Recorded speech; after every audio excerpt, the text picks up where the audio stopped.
हम भी मैटर के बने हुए हैं और हमारे इर्द गिर्द भी मैटर एग्जिस्ट करता है। स्टूडेंट्स, मैटर और एनर्जी आपस में इंटर कन्वर्टेबल है। इनके दरमियान क्या रिलेशनशिप है, इसको हम फर्दर डिस्कस करेंगे। लेकिन सबसे पहले स्टूडेंट्स, मैटर और एनर्जी एक दूसरे में इंटर कन्वर्टेबल होते हैं हीट के थ्रू। हीट को हम थर्मल एनर्जी की फॉर्म्स में डील कर रहे होते हैं। स्टूडेंट्स याद रखिएगा, थर्मल एनर्जी के स्पेसिफिक यूनिट्स होते हैं जिनके साथ हम डील कर रहे होते हैं। तो वन बाय वन इनको डिस्कस करते हैं। सबसे पहला यूनिट स्टूडेंट्स मैं आपके लिए डिफाइन करती हूँ। The energy required to move an object और a particle through a distance of 1 metre by a force of 1 newton. इस यूनिट को स्टूडेंट्स हम कहते हैं joules. Joule is a unit of thermal energy. आपने स्टूडेंट्स फिजिक्स में भी पढ़ा होगा। देन आता है students the heat or thermal energy that is required to raise the temperature of 1 gram of water from 14.5 degrees Celsius to 15.5 degrees Celsius respectively is called as calorie. Students, thermodynamics के अंदर और thermochemistry के अंदर हम इन दोनों units से frequently deal कर रहे होते हैं। ये दोनों यूनिट्स आपस में इंटर कन्वर्टेबल हैं, जैसे कि आप अपने सामने देख सकते हैं। The energy changes are usually expressed as calorie, kilocalorie, joules and kilojoules. जैसे कि स्टूडेंट्स आपने अपने फूड चार्ट्स भी देखे होंगे जो कि कैलोरीज और किलो कैलोरीज के अंदर कैलिब्रेटेड होते हैं।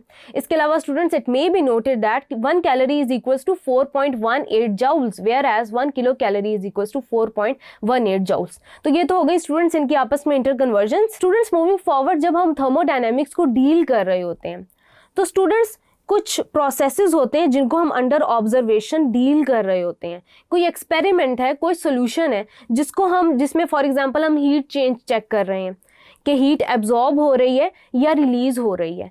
तो जो area of universe under our observation होता है उसको हम सिस्टम बोलते हैं, जबकि वो स्पेसिफिक पाथ या वो स्पेसिफिक एरिया जो सिस्टम और आउटसाइड यूनिवर्स को अलग कर रहा होता है उसको हम बाउंड्री बोलते हैं।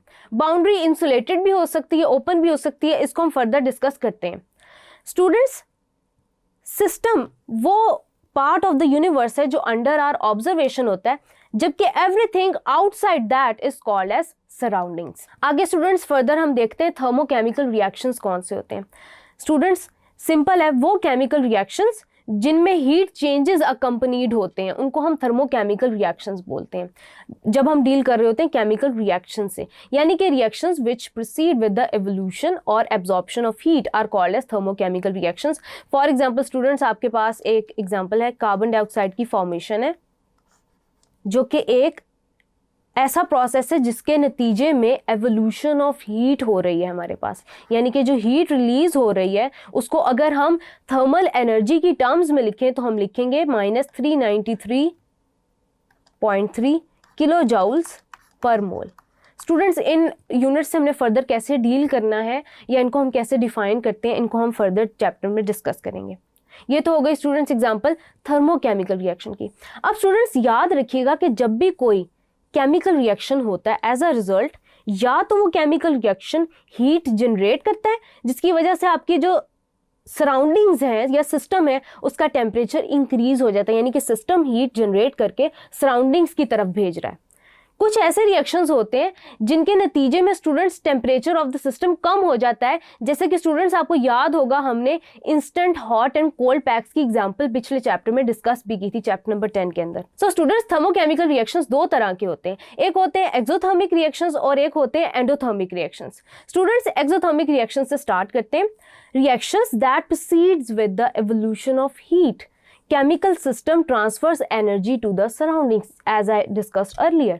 अब आपके सामने स्टूडेंट्स जो एग्जांपल है वो भी कार्बन डाइऑक्साइड की फॉर्मेशन की है और as a result heat generate हो रहा है। स्टूडेंट्स, जितने भी कंबशन से रिलेटेड आपके रिएक्शंस होते हैं वो तमाम के तमाम एक्सोथर्मिक होते हैं। क्यों? क्योंकि वो हीट एनर्जी रिलीज कर रहे होते हैं इनटू द एनवायरनमेंट। तो ये बड़ी एक एविडेंस एग्जाम्पल है आपको समझने के लिए कि एक्सोथर्मिक रिएक्शंस क्या होते हैं।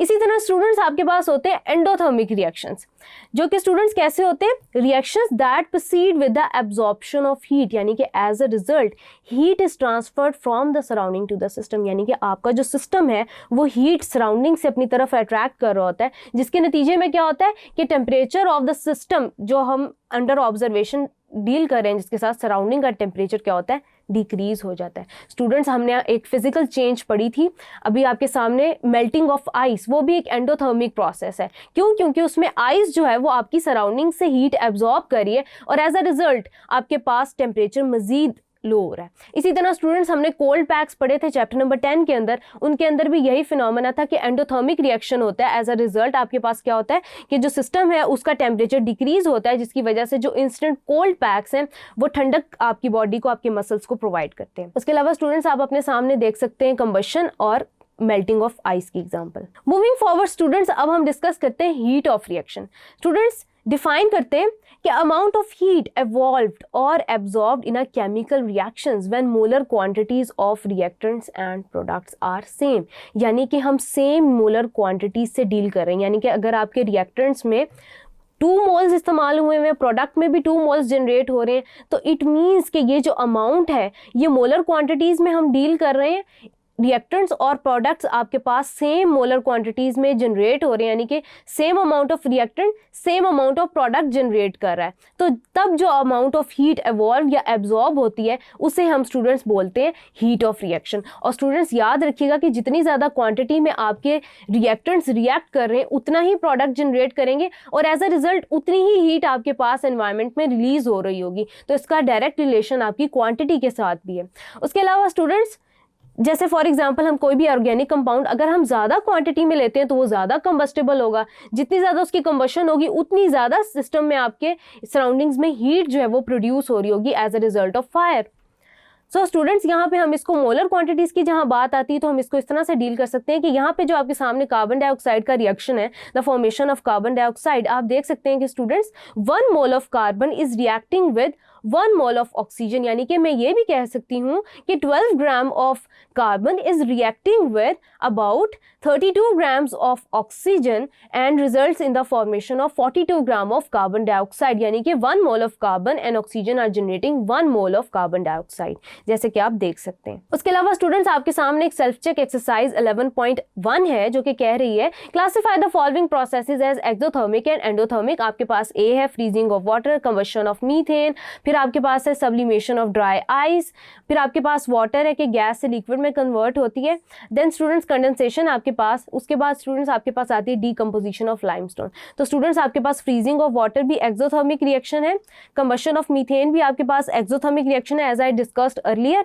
उसके बाद स्टूडेंट्स आपके पास sublimation of ice endothermic reaction है। देन स्टूडेंट्स, आपके पास जो वाटर कन्वर्ट हो रहा है गैस से लिक्विड्स के अंदर as a result of condensation, वो भी एक एक्सोथर्मिक प्रोसेस है। उसके बाद स्टूडेंट्स आपके पास आता है डीकम्पोजिशन ऑफ लाइमस्टोन, ये भी एक एंडोथर्मिक प्रोसेस है।